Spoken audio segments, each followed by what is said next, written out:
All right, we are live. Welcome, Virtual Wholesaling Made Simple community. Really excited to be here this morning and answer your burning questions about virtual wholesaling. So if you have questions about virtual wholesaling, getting started, how to get your first deal, marketing, anything you want to talk about, I'm here today. We are live and I'm excited to go ahead and answer your questions. So before we get started, go ahead. I can see there's some people starting to come on now. Go ahead and comment in the comment section where you're watching from. I love to see where people are watching from and see how we're connecting all over the country virtually through this Facebook Live. So go ahead and drop where you're watching from. And also, I want you to go ahead and ask your questions. So I want you to feel comfortable and open. There is no question too big or too small. All of them are important. And if there's something blocking you from getting to the next stage, getting the next step, I'm here for you. And I want you to go ahead and ask that question. So again, go ahead and comment where you're watching from. Love to see that. And we'll get rocking and rolling here. But while we're waiting on that, one of the biggest things that I find that people have questions about, how does the double close work? Fantastic. All right, we'll get to that in just one second. So one of the biggest questions that I find that people have is, can wholesaling really work for me? So if I don't have like gobs of money in my checking account and I don't have the best credit, I'm just getting into real estate, can virtual wholesaling work for me? Can this replace my job? And the answer is yes, it can. One of the main reasons I got started in virtual wholesaling when I first started was because I wanted to get into real estate, but I didn't have those things, And so when I found that you could take a piece of paper and you could flip it for tens of thousands of dollars, it totally blew my mind and thought it was a no-brainer. And the reason we ended up getting into it. Now, we didn't always start virtual. We started local. And we are physically driving to houses. I've been in so many houses that have just been in the worst possible shape. I can't even tell you. And it's just awful, awful, awful, awful. Driving to a house, a seller says they're going to be there. You're sitting in their driveway. They give you a call. Oh, not going to be there. And then you drive home and you waste all that time. Here's the thing. We switched to virtual 2 years before the whole COVID thing happened.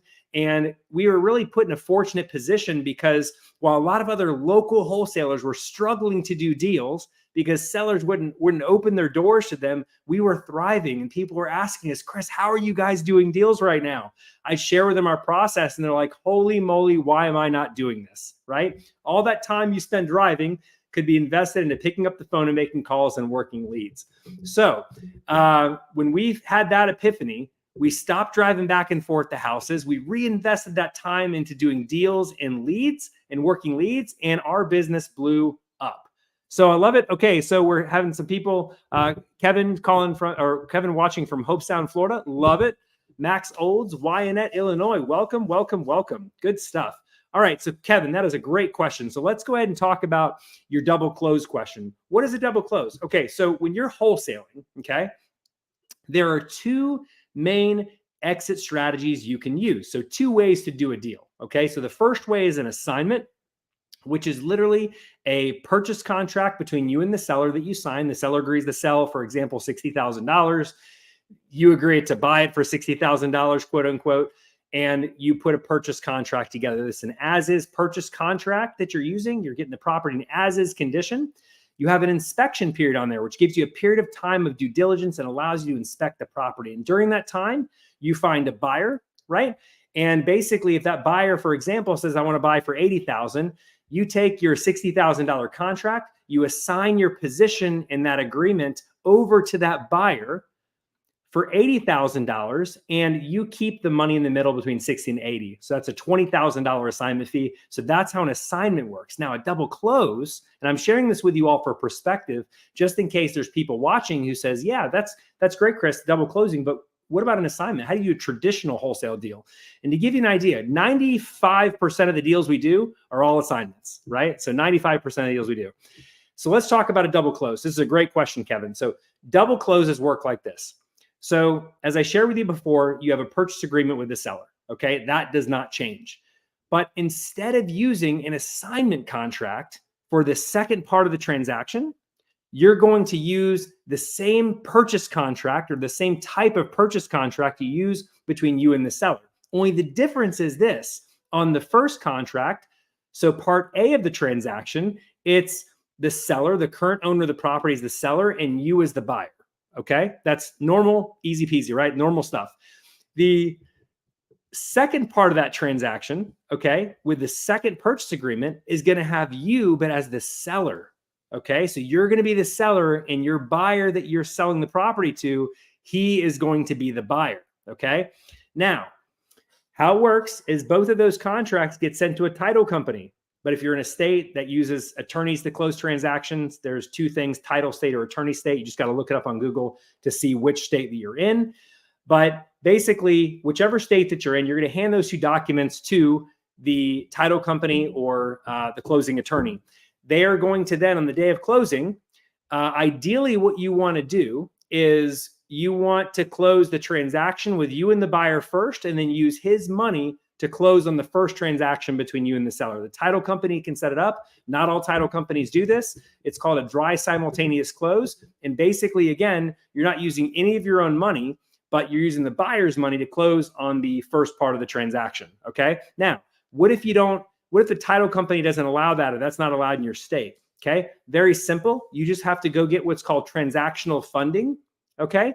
And basically, companies out there will charge like 1%, 2%, 3% of the deal to give you money for 24 hours, basically, right? They give you enough money to buy the deal with the seller and then sell the deal to the buyer and then pay them back that same day, right? The title company handles all of it. It may sound complicated. It's super easy.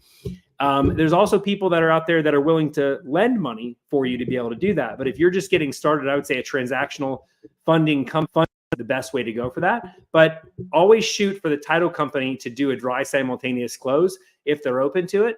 And the thing is, the big thing in a double close, you want to make sure that you do not close your transaction with the seller first. Okay. You do not want that transaction to happen first. You always want to tell the title company you want the contract with you and the buyer to close first, because here's the thing. Let's give you an example. Let's say you close that, you get transactional funds and you close because the title company won't do a dry simultaneous close, and they close your transaction with the seller first. Well, now you literally own that property. Okay. Now let's say your buyer gets cold feet and he says, I changed my mind on this deal. I don't want to do it anymore. I know my deposit's non-refundable. You can have it, but I'm going to walk away from the deal. Right. Well, guess what? Now you're stuck owning physically owning a property that you were never prepared to own. So that's why it's very important for you to give the title company specific instruction to say, I would like to close with the buyer first, right? And then close the seller transaction. So schedule the buyer first to close and then schedule the seller. And what will happen is the buyer will sign his docs first. So he's cemented in, he's good to go. And then the next appointment, the seller will sign their docs and go from there. Oh, wait, Kevin said I just froze up. All right, am I good now? Am I still frozen? Someone comment, let me know if I'm frozen or not, because I want to continue. I'm giving you guys some valuable stuff here, but I want to make sure you guys can hear it. Okay, good. Okay, cool. So very important. You want the buyer to sign first, okay? Because again, that cements his role in that transaction, and it prevents you from having to, from owning a property you were never prepared to own. Does that all make sense? Okay, cool. And Kevin, you asked, is there an assignment contract or just use the sales contract? Okay, great question. I'm back. You just want to use the sales contract, the purchase and sale contract. Now, one of the things that we have is the only thing that you'll want to do in the contract with the buyer, Kevin, is in our contracts, we have the seller, we have an inspection, but when we sell to a buyer, and it's per typical for every wholesale transaction that's done, buyers are totally used to this. Buyers do not get an inspection period. So on that purchase contract that you use, that same contract, you want to take out anything that says like they get access to the property, the lockbox, all showings need to go through you, okay? You want to take out anything on there about an inspection period. If there's an inspection period line, just put 0 days for inspection. And make sure it says on there that they're paying all the closing costs too, which is per standard on our agreements. You have our agreement, and so you can use it for the second part of the transaction. You just want to go ahead and use, you want to go ahead and make sure that you, make sure there's nothing like that in there, right? So if it's 0-day inspection period, no access or anything like that, the property, they have to go through you. Very important. Okay. So that's how you do a double close. It's pretty simple. So once you sign with a contract with the seller, send that into the title company, tell them to hold off on starting. Oh, this is a big one, guys. If you're brand new, okay, I'm going to share with you really quickly how to create a win-win relationship with a title company or a closing attorney so they love doing business with you, okay? Because there are certain things that wholesalers do that turn off title companies and closing attorneys, and you do not want to be put into this bucket. Okay, so if you're brand new and you don't have a huge buyers list yet, what you want to do when you give your contracts, when you sign a contract with a seller, right? And let's say you don't have a huge buyers list yet, what you want to do is you want to give that contract to the title company, okay? And you want to tell them, hey, I just got this property under contract.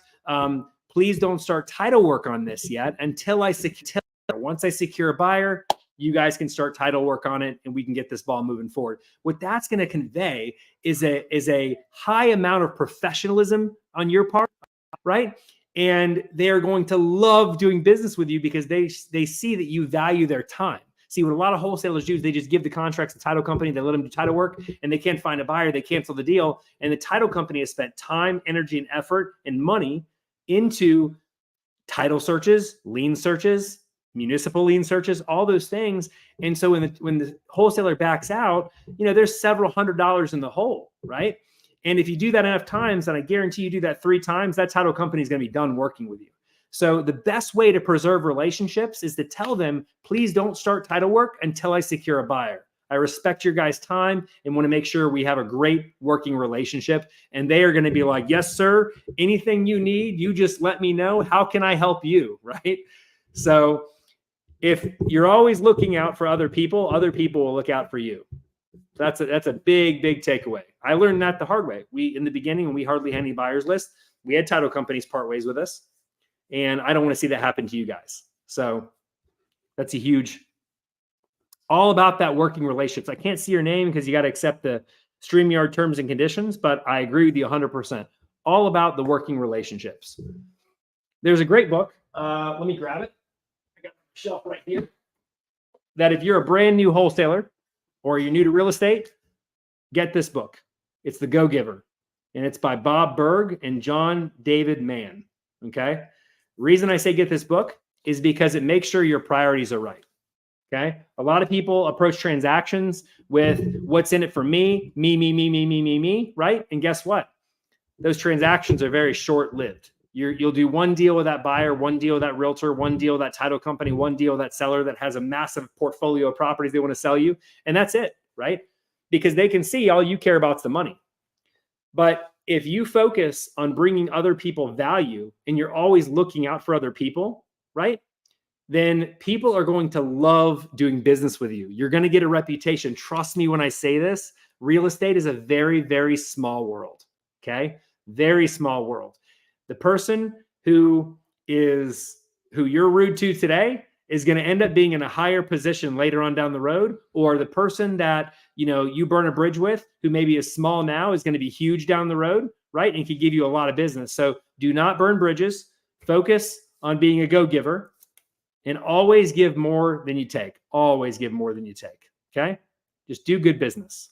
I'm all about doing good business with good people, right? When I see there's a mutual interest in working together and creating like a win-win, that's when I pour everything I have into that person and I'm like, let's go, right?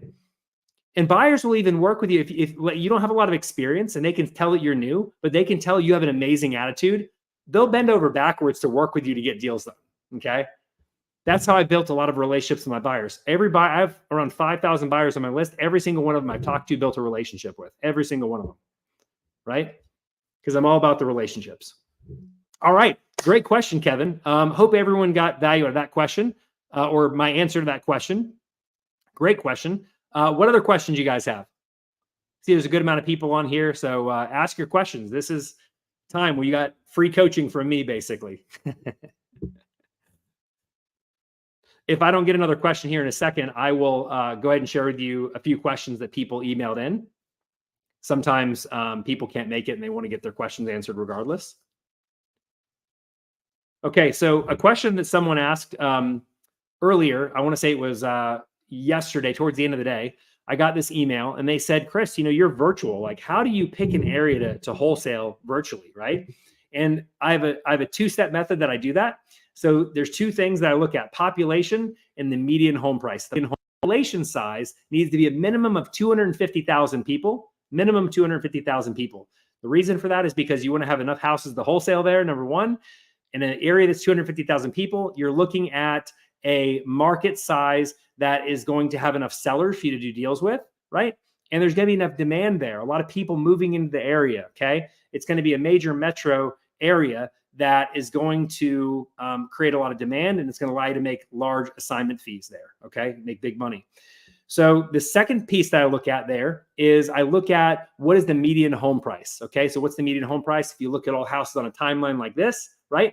And you have the least expensive houses here and the most expensive house here, the one in the middle, that's the house everybody can afford and everyone wants to buy. That's the median home price. You want a median home price minimum of 200,000. If you start to slip below that, you're going to fall into more rural areas. It's going to be harder to sell your deals and your assignment fees are going to be really, really small. Okay. Nobody cares about that for their first deal they do. Cause heck, even $2,000, $5,000, amazing to get on your first deal. Right. But as you grow in the business and you start realizing you can put in the same amount of effort in this one area and the same amount of effort in this area, and this area over here generates drastically larger amounts of money for you than this off the same amount of work, you start thinking about those things and these become important. So what I do is I want to share with you all these things up front so so you can pick the right area and you can start off with success, right? So that is how we go about picking our markets. And sure, there's some ways you can drill down deeper on that and identify the hottest zip codes. We share that with our coaching clients, but that method right there, if that's all you knew is that two-step method, you'd be able to pick a winning area. Okay, how do I find other wholesalers? Great question, Max. So let me start doing this here. Boom. Dropping those questions like they're hot. All right. So here's how you find other wholesalers, okay? The way you find other wholesalers, I'm going to give you a free method that's amazing that so many people undervalue and they don't even pay attention. They're always looking for the next most complicated method. But the best way to find other wholesalers is Facebook groups, right? Facebook groups. Where are the wholesalers? What do wholesalers do? They sell deals, right? So the best way you could find wholesalers is look for the people selling deals in the group and reach out to them. It says trying to do deals and make money so I can join your coaching program. Boom. Love it. Good stuff. Max, I'm gonna give you a really simple thing to do. Okay. So what you want to do is you want to go to Facebook groups. All right. And you want to find buyers in there, people that have commented on the wholesalers deals. Okay. That's step number one. Grow a buyers list from that. Reach out to those people, build a relationship. Saw you were interested in this property here. Are you still actively buying properties in this area? Yes, you are. Fantastic. Love to get you on my buyers list and get your properties when they come available. Is that something you're open to? Yes. Fantastic. You add them to your buyers list. Okay. You want to use something like MailChimp, Active Campaign, something like that. And start off with MailChimp because it's free. You get 500 contacts you can have on your list, I believe, for free, no charge, right? So there you go. And then what you want to do is you want to go to the guys that are selling the deals in there, okay? The wholesalers that have the deals for sale and ask them, hey, I saw that you had a property in this area. Do you have anything else in the pipeline right now? Anything you're working? I have buyers that are hungry for deals, right? And guess what you do? You talk to that wholesaler. He says, yes, I do. I have this deal. He sends you that deal, right? You give them an option agreement, which is a one-page agreement, very simple, okay? If anyone wants that, I can give them the agreement here. Just shoot me a message and let me know. And it gives you the right to sell the property to your buyer, right? Once you have that paperwork in place, you then basically take that property, fill out all the details in an email, very simple, just a picture of the front of the property, the street address, leave off the number of the street, okay? And then you are going to put the bedrooms, bathrooms, all that, and just anything important to know about the property. And you're just going to click email and send it to that buyer. Or you can just, if your list is small, you just pick up the phone and call them and say, hey, I just came across the property off 123 Main Street. You bought 524 Main Street. So does that sound like something you're interested in? Yes. Great. Let me tell you a little bit about the property. Now isn't a good time, is it? It is. Great. Here's info about the property. when do you think you'll have a chance to review it? Later today. Okay, 3:30. Yep. Mind if I give you a call at 4 if I don't hear from you? For sure. Great. Done deal. That's how that whole conversation goes. Can you tell I've had that conversation a few times? But that's how you can make money without investing any money into marketing. And all you're doing is playing matchmaker. You're finding people that have deals and matching them up with people that want to buy deals. And that's it. Very simple. So by the way, if anyone wants that one-page option agreement, just send me a message. I want you guys to do safe business. And it's actually illegal for you guys to sell deals, other people's deals, without having any paperwork in place, right? Believe it or not, realtors do this all the time. They'll try and promote another realtor's listing, promote bank-owned properties listed by the bank or by an REO agent to another realtor, and they think that it's totally legal, but it's not. They can get in a lot of hot water, and I don't want you guys getting a hot water. I want to protect you. So that being the case, again, if you're going to be selling other people's deals, then reach out to me. Just shoot me a DM on Facebook, right? My profile is clogan777, and I will, or drop a comment here under this live, and then I'll get you that option agreement, because I want you guys to do business the right way. So many people out there preach doing business the wrong way, and it's so unsafe for wholesalers when they do that. So again, being that you're part of the Virtual Wholesaling Made Simple community, we're going to do business the right way here. We're going to be a professional, and we're going to do deals and make money. Did that answer your question, Max? Boom. Love it. Saw your email there. I'll make sure to have either me or my assistant will get that out to you today. Boom. Okay. Good stuff, man. Good stuff. Love it. Keep those questions coming.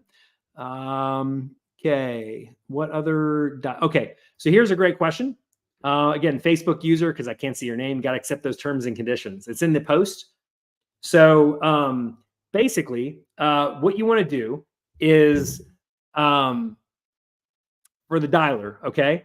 So the dialer that our company uses, I'll post a comment. Go to www.risedialer.com, R-I-S-E, dialer.com. And that's the dialer we've used, and we've used it for the last, probably 5, 6, 7 years, something like that. Basically, it's an amazing dialer. And if you get that dialer, we also have a setup package that we can do for you. If you become a coaching client, this is waived, right? There's no charge for it, but we can set up the dialer for you. If you're not a coaching client and you want to get that dialer, just shoot me an email or a message on Facebook letting me know you signed up for it. But you got to go through that link, risedialer.com, and then we can go into the overall ins and outs and the investment to get the dialer set up. But happy to do that for you. But yeah, that's the way that we generate, I would say 90% of our deals is through cold calling. So I started out cold calling myself. That's super important when you're first starting in the beginning. And then what happened is I eventually grew that to where now I have a team of cold callers that dial for me. So I don't have to do it anymore. So now our team just focuses on leads and deals. But when you're doing it in the beginning, so important for you to do it yourself. So important. And I'm telling you, if you can get good cold calling, man, you're going to be dangerous in real estate. Dangerous. If you can get good over the phone and getting deals over the phone through cold calling using our processes, then again, which makes it super easy. But if you do that, then trust me when I say you will be light years ahead of everybody else. Is it hard? Yeah, it can be, for sure.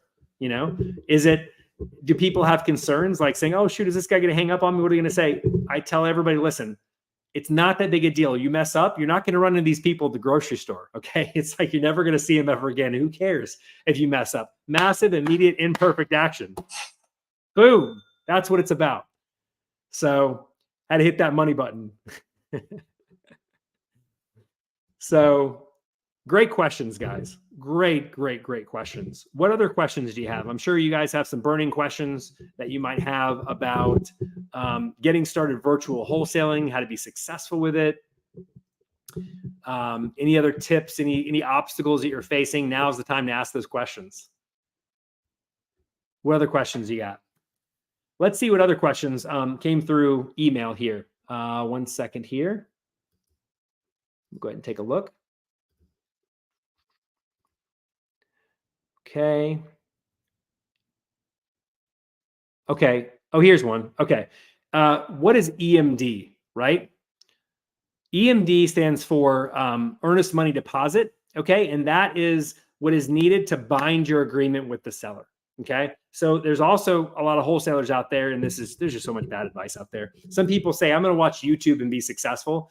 Well, a lot of the stuff that's taught on YouTube is not right, except for this, because this is going to be on YouTube. So a lot of other stuff not right, but this is correct. So what a lot of wholesalers do is they don't put down a deposit with their contract with the seller, right? And that's not a good thing. You can't do that, right? Unless you have a special contract that we provide our coaching clients, and then that's different, right? But because we've had an attorney draft specific language that has a workaround and all that, but it's still 100% legal and 100%, right? But as a wholesaler, it's very important that you want to make sure you put down EMD, because you think you have a contract with that seller, right? By just having something in writing, but you're trying to be cheap, and I'll just call it what it is. You're trying to be cheap and not put down an EMD, right? Earnest money deposit to bind that agreement. And guess what? The seller goes signs with somebody else, and there is nothing illegal about her doing that, because you need two things to bind an agreement. You need earnest money deposit, okay, which is also called consideration, and you need something in writing, okay? So if you have earnest money deposit and agreement signed, that seller can't go sign with somebody else. If they do, there could be legal issues for that seller, right? That's in favor of you, right? But they can't just do that. But if you don't put money down to bind the agreement, then at the end of the day, like, that seller could go sign with somebody else, and your agreement really isn't 100% binding at that point.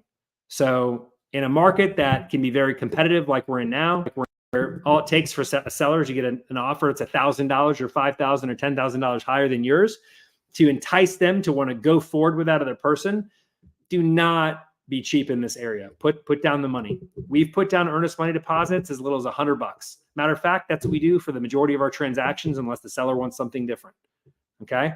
So don't be cheap on the earnest money. Put that down, right? Bind the agreement and protect yourself. Okay. So that was a great question. A great question. So you want to make sure you have that down. Okay. The same thing goes for your buyers. Your buyers have to put down an earnest money deposit with the contract in order for your assignment of contract to be binding and valid. Okay.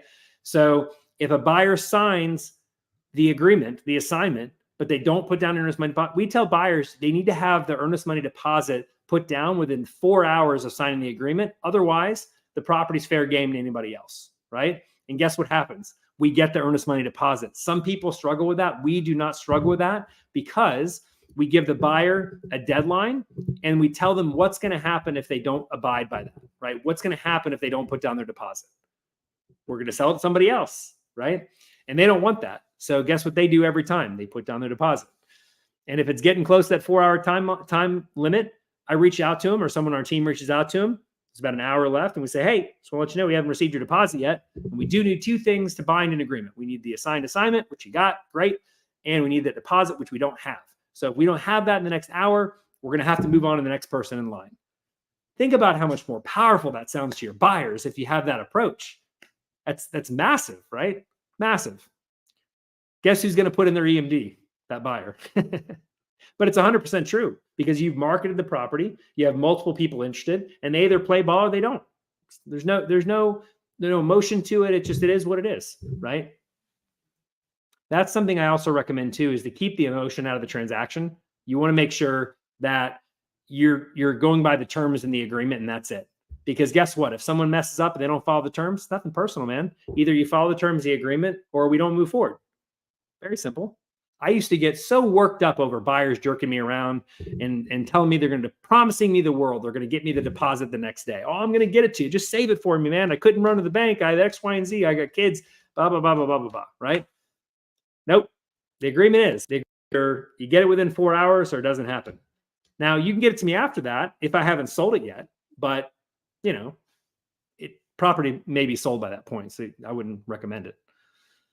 So that one tip, guy, is going to save you a lot of heartache in wholesaling, okay? Because wholesaling in the beginning, something that some people feel is tough, is that you're kind of under the gun with your inspection period, right, to get that property sold. That's why we say find your buyer first. That eliminates that issue, right? because most people contract a property to the seller and then they wait to get a buyer until after they're under contract. Don't do that, because you're going to waste the seller's time, right? So you want to find buyers who want to buy properties in an area. You want to market to properties in that area, get that property, get it to that buyer, find your buyer first, makes it all so much more simple. Okay. So, but when you do that, you find your buyer in that way, that prevents anything from happening to where, like, again, where that transaction may not go through. So you want to make sure that you do that. And at the end of the day, you want to make sure everyone follows the terms of the agreement. I used to get so worked up about, finding a buyer. And then on top of that, I used to get so worked up about buyers doing what they say they're going to do and sellers doing what they say they're going to do. When I took all that off the table and I just said, I'm just going to follow what's the terms of the purchase agreement, no emotions, no favoritism, right? I'm just going to follow the terms of the purchase agreement, and they either can follow it and we can do great business together, or they're not, and we won't. It's that simple.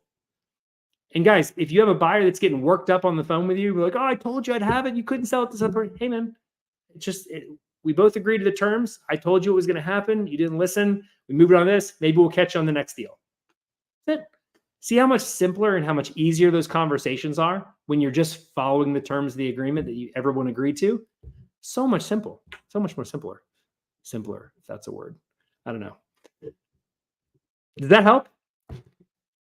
These are things, guys, that have been huge epiphanies for me, right? Because there's so much unnecessary stress that people put on this business.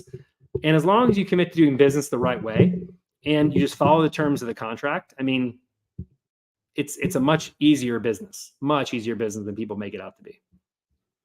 Things do not have to be hard. Business is easy. Entrepreneurs are complicated, right? Cool. What other questions? I've been talking here for a minute. What other questions you guys have? We don't have any other questions. We'll keep it short, sweet, to the point today. I'll go ahead and close this out, and we will we'll end there. Okay, we got a shot clock for questions here. 10 seconds. And then we'll go ahead and end if we don't get any other questions. Let's see if there's anything else I can think of before we close out here that could be really helpful to you guys. Here's a quick tip for you. Never let a buyer go to a property alone. Okay. That is a big mistake that people make that costs them hundreds of thousands of dollars, probably, right? The buyer says, oh, I've done this before. It's going to be fine. Don't worry about it. I'm just going to go to the property, right? Never do that. Either you're at the property, which I don't recommend because, we're all about virtual wholesaling here and doing this virtually from home. How do you do that? You have a property inspector who's a realtor, right? You build a relationship with a realtor. You can find them in a Facebook group. You can call a local real estate brokerage. And then basically you pay them $50 to $100. Just really depends on the distance they're driving to the property to oversee the showings for you. Okay. And that way you have a representative from your team there. It makes you look more professional. It makes your buyers take you a lot more serious, and it prevents your buyer from going directly to the seller, right? So you never have to worry about that when you have a property inspector on your team. They're your boots on the ground. They're your representative at the property, and they make sure everything goes smoothly. Priceless to do, because I can't tell you how many times I had a buyer go to a property and scoop me with the seller, right? They tell the seller, hey, guess what? This guy's not really buying it. I'm the one buying it. And you're going to do business with me. And they're like, okay. And they sign another contract, and we have to get into a legal battle with the seller, right? So the problem with this is that it doesn't build you a strong foundation of buyers when you have people on your list that do that. And so what I do, if I catch a buyer doing that, and the sellers are always very honest, they'll always come tell you, hey, I spoke to this guy and he says that he wants to buy it from me. He's willing to pay more than you. And I'm just going to go forward with him. Right. So that's how you find out. But, if the way to prevent that from happening, like I said, is that people at the property as your representative, and that's how we virtual wholesale in other states. They take pictures for us once we're under contract with a seller. They also oversee group showings, and that's how we prevent buyers from going around as the sellers, and we have a smooth transaction. But if a buyer does do it, okay, we immediately clip them off our buyers list. I don't want to do business with those people anymore. And they'll try to do things, and they'll try and tell you, hey, you're throwing away so much money because we're not going to work together anymore. And at that point you say, no, you're throwing money away. because we're not going to work together anymore since you wouldn't round me the seller, right? That's not good business. And I don't do business with people who don't do good business. Never trade respect for money. Ever, ever, ever do not do it, because you will regret it later on. Okay. If someone asks you to give you money in exchange for respect, and that is a situation that fits that box, okay, do not do it, because you will always regret it later. What I've learned in the beginning is how something goes in the beginning of the transaction is how things are going to go all the way through the transaction. So if they're already being unethical and they're going around to sellers, or they're just being really difficult to work with in the beginning, they're going to be difficult to work with all the way through. So I like doing good business with good people. I like easy business. Anybody who makes my job easy, I'm down to do business with them, right? And that's the mentality that you need to have, right? Don't waste time with people who waste your time, okay? Boom, dropping some bombs here today. So, okay, cool. So unless you guys have any other questions, I don't see any others coming through. We'll go ahead and close that out here. Yeah. So, thank you guys for your time today. I appreciate it. You guys are awesome. I loved being on here today and answering your questions. I don't do these Ask Me Anything sessions a lot. I do them maybe once a month. Usually we're covering other topics and diving deeper into other obstacles people have in their business or ways you can make things work better. But if you have any questions when I do these are the times to come and ask me, right? Because again, this is like free coaching right here. And this is a fraction of the information that I typically share with my coaching clients, right? Which brings up a point. If you guys got value out of what I was sharing today, right? And you would like to dive deeper and get the results that we're getting and our coaching clients are getting, then go ahead. I'll put a link in the comment section where you can apply for coaching. Fill out the form, and if I like what you have to say, I'll consider bringing you on as a coaching client. But I look forward to working with you in the future and just helping you guys get to the next stage, whether it's your first deal or your next deal. I'm all about it. I want to see you guys succeed. I can go out and get deals myself, but what lights me up even more is showing you how to go out and get deals and seeing you close a big fat check from a deal. One of my coaching clients today just let me know you just reached out to me and was getting an update on a deal we had together. Just sold it. It's going to be around a $30,000 assignment fee. He's going to get $15,000. We're going to get $15,000 because we're doing a joint venture. We brought the buyer for it, and he is going to be super ecstatic about that. It's first deal ever. First deal. My first deal. Put it in perspective, I made $4,000 on my first deal. It was a huge win for me though, because I was like, shoot, like this is proof of concept. This is all that I needed, right? And then we went on to make a lot more than that. But really what it comes down to is it comes down to the right guidance, and it comes down to clarity and a proven system. And if you can follow a proven system, you can do deals. All right, guys, that's what I got for you here. Again, if you want to apply for coaching, I'm dropping the link in the comments section, and I'll look forward to talking with you and working with you in the future. Have a great day, guys. I'll talk to you soon.